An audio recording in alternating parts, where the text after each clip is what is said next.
the idea that, if you want to stand up for the dignity of all, you cannot deny the dignity of some who are engaged in denying the dignity of others. So how can we approach this work?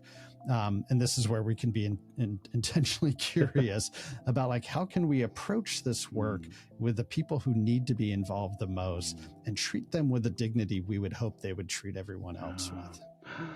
I love that. And I think there can be so many different answers based on, again, on our own experiences. But I keep going back to empathy, compassion. As soon as we start to judge others, we lose that connection to empathy and compassion. We other them. And so in my own life, in my own journey, as hard as it can be for certain groups of people, it's important for me to take the position that most people don't intentionally mean harm. Most people mean good.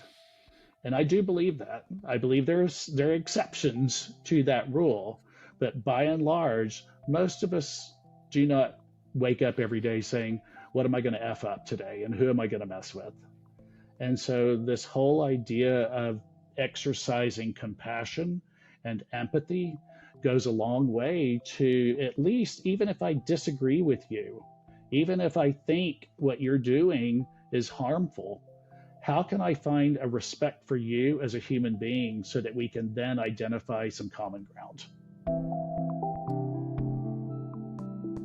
Hi, I'm Roger Kessler, and welcome to the What Do You Know to Be True podcast. This episode's a little different. It's an excerpt from the Intentional Curiosity with Kevin Jones episode. And Kevin and I took a slight departure from the usual interview to discuss the state of diversity, equity, and inclusion, and to share our perspectives on the role of curiosity, empathy, and accountability in how we approach the work that we do. To be clear, as my friend Mark Meadows once told me, all perspectives are valid and partial, meaning that Kevin and I want to acknowledge that our views are partial and that they are only reflective of where we are in our journeys right now of our unlearning and learning and relearning in the moment. We welcome your voice in this conversation and encourage you to participate with us in this discussion. Please share your thoughts in the comment section of the YouTube episode, and we'll see you there. None of us alive today created the systems of inequity we live in and work in today. But we do have a choice, and that's to willfully ignore those systems, to actively work to change them, or to continue to try to benefit from them. And this is the choice in front of us. If you're ready, let's dive in.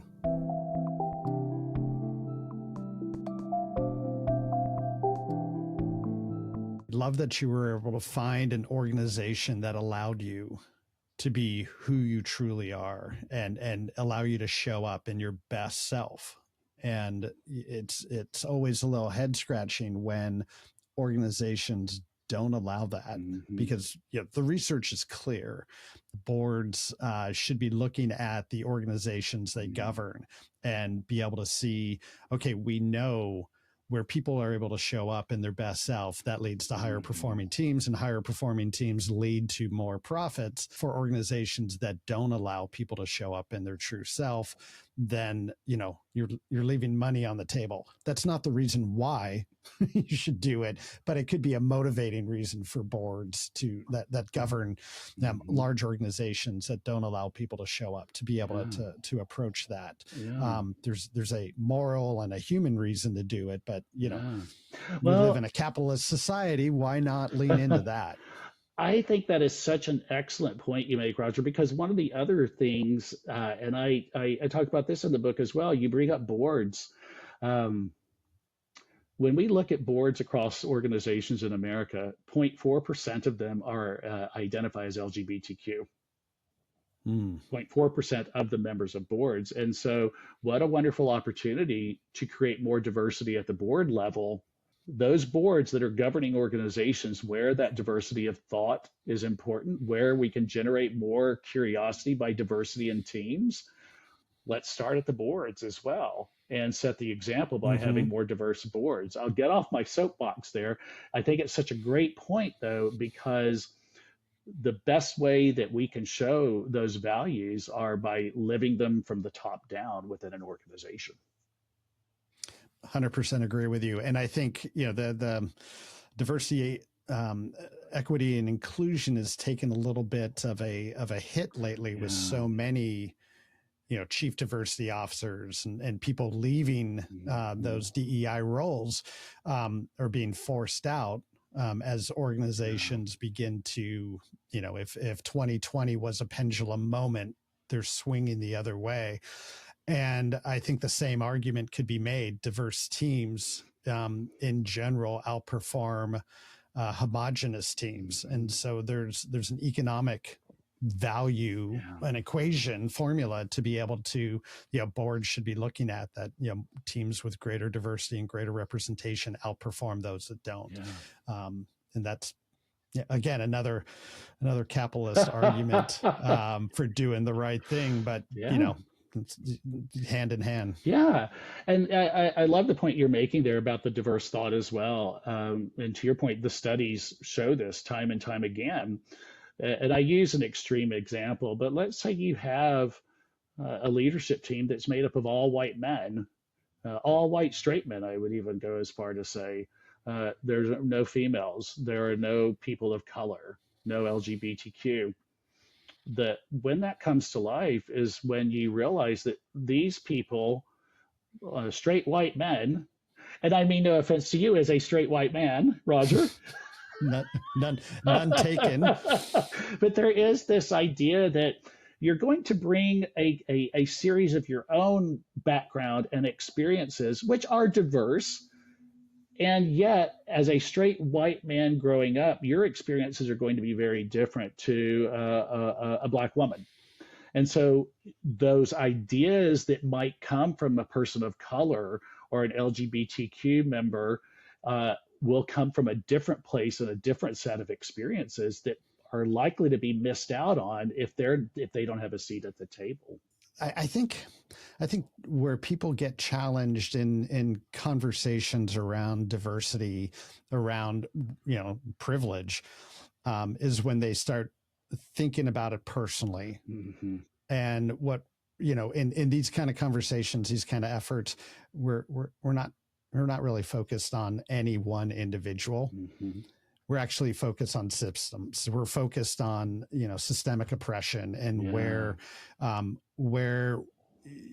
at an aggregate level, underrepresentation, underestimation happens. Mm-hmm. And, when you look at like the stat you just gave about boards being 0.4% LGBTQ, when you look at leadership within industries, how it does skew heavily to the straight white male, and yet populations don't skew in the same way, then maybe there's something systemic we should be talking about, and not whether or not, me as a straight white male, did I have struggles? Did I have challenges? Well, yeah. I mean, the Buddha will tell us life is suffering. And I don't mean to diminish anyone's struggle, everyone's challenge, even that of straight white men. We all have struggles. We all have challenges. And yet, by thinking it's the same for everyone, it's just, lacking fact. It's also, referred to as ignorance. Yeah. And to that point, it's there's something fascinating, kind of, again, going to this notion of intentional curiosity. Some of the people I coach who are straight white men, that is a wonderful opportunity to practice that intentional curiosity. I wonder about their own challenges and their own experiences that got them to this point in their careers. And so it gives you this beautiful chance to open up a conversation about what diversity of thought means to them in a very specific way in the context of a coaching relationship. But I'm not only curious about what they think about it, I'm curious about what they may want to do differently, what they may want to do the same, what fears they have, what concerns they have, what opportunities are there within themselves to continue to grow as they start looking for more diverse thought that may make them uncomfortable. And so that's how, in my own life, that intentional curiosity also plays out, is in these situations where we're looking at challenges with diversity at the leadership levels, and in some of the people I coach, they're trying to figure out within themselves how to understand the value of diversity of thought more as it relates to the success of their leadership teams. I mean, we all hopefully are on a journey of learning and unlearning and trying to create a more just and equitable society, let alone in workplaces. And it definitely seems like creating space for white straight men to be curious, to understand what's preventing them from participating in these conversations and helping to, join the struggle to dismantle systemic racism, systemic sexism that's in society, in the organizations. It's in the water we swim in.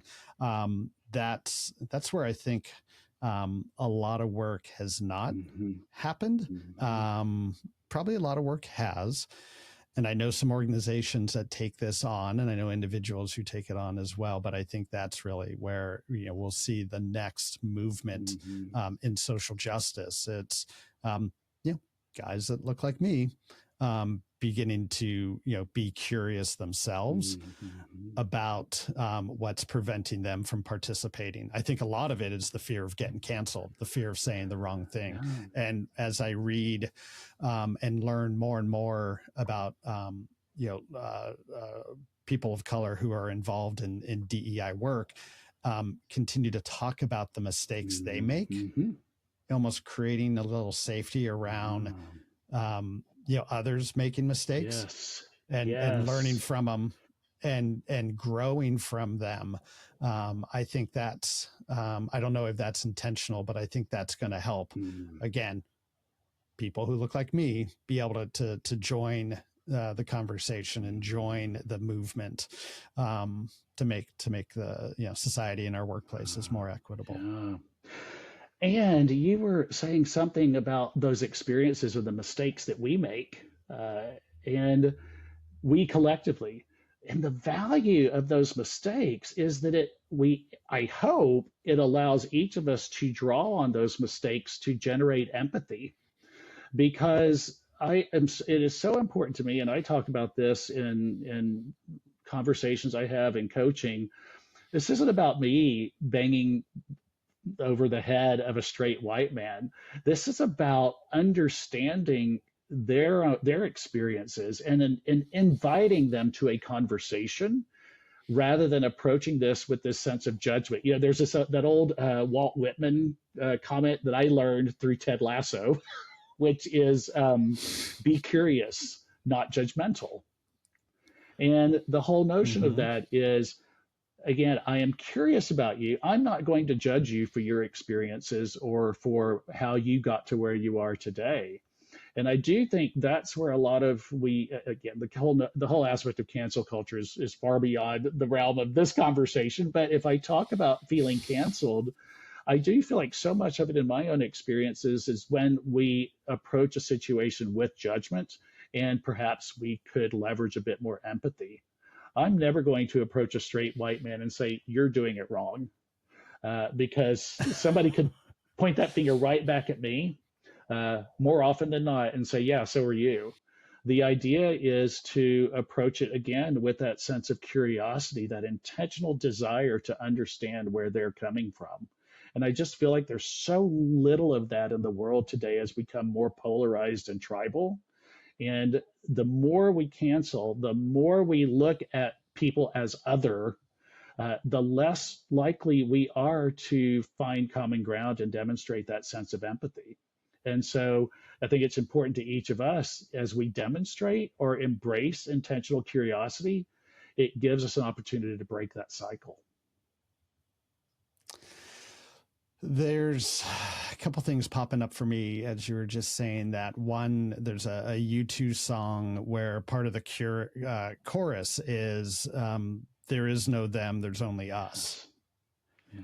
Yeah. And then, so from cool pop song to geeky organizational development book, the Oz Principle, which is about helping organizations and individuals be more accountable. And in that book, they talk about when something goes wrong, the next two steps should be the individual saying, how did I contribute to the situation? The second question being, what can we do to move this forward?